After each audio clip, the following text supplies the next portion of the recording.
ఇప్పుడు మనం తెలుసుకుంటున్న రెసిపీ ఎంతో ఫేమస్ బాంబే చట్నీ. దీనినే బేసన్ చట్నీ అని, బ్రేక్ఫాస్ట్ చట్నీ అని కూడా అంటారు. ఇది పూరీలోకి ఎంతో టేస్టీగా ఉంటుంది. హాయ్ ఎవ్రీవన్, వెల్కమ్ టు వంటింటికి దారేది. మీరు మన ఛానల్ని ఫస్ట్ టైం చూస్తున్నట్లయితే సబ్స్క్రైబ్ చేయటం మర్చిపోకండి. పక్కనే ఉన్న బెల్ ఐకాన్ క్లిక్ చేయండి. దీని తయారీకై ముందుగా ఒక బౌల్లో 2.5 టేబుల్ స్పూన్ల శనగపిండిని తీసుకోండి. ఇందులో కొద్దిగా నీళ్లను పోసుకుంటూ పలుచని బ్యాటర్లా చేసుకుని పక్కనుంచుకోవాలి. స్టవ్ వెలిగించి కడాయిని పెట్టుకొని 3 టేబుల్ స్పూన్ల ఆయిల్ని వేసి వేడి చేసుకోవాలి. ఈ ఆయిల్ వేడెక్కిన తరువాత ముందుగా తాలింపు దినుసుల్ని వేసుకోవాలి. వీటిని కొద్దిగా ఫ్రై చేసుకోవాలి. ఇవి కొంచెం ఫ్రై అయిన తర్వాత ఎండుమిరపకాయల్ని తుంచి వేసుకొని కట్ చేసుకున్న కరివేపాకు, పచ్చిమిర్చి ముక్కల్ని కూడా వేసుకొని కొద్దిగా ఫ్రై చేసుకోవాలి.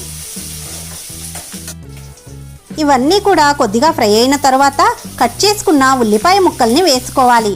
వీటన్నింటినీ కూడా ఒకసారి కలుపుకొని ఉల్లిపాయ ముక్క కొద్దిగా ఫ్రై అయ్యే వరకు ఫ్రై చేసుకోవాలి. ఇందులో కొద్దిగా అల్లం వెల్లుల్లి పేస్ట్ను వేసుకొని పచ్చివాసన పోయే వరకు ఫ్రై చేసుకోవాలి.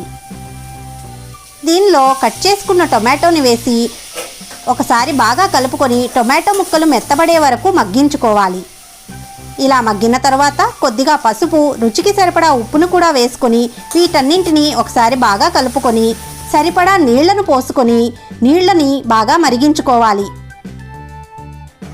నీళ్ళన్నీ కూడా బాగా మరిగి ఈ మిశ్రమం అంతా ఉడికిన తర్వాత ముందుగా తయారు చేసి పెట్టుకున్న శనగపిండి మిశ్రమాన్ని ఇందులో వేసుకొని ఒకసారి బాగా కలుపుకొని చిక్కబడే వరకు ఉడికించుకోవాలి.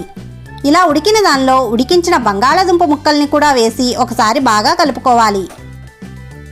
ఇందులో కట్ చేసుకున్న కొత్తిమీరను కూడా వేసుకొని ఉప్పు సరిచూసుకోవాలి.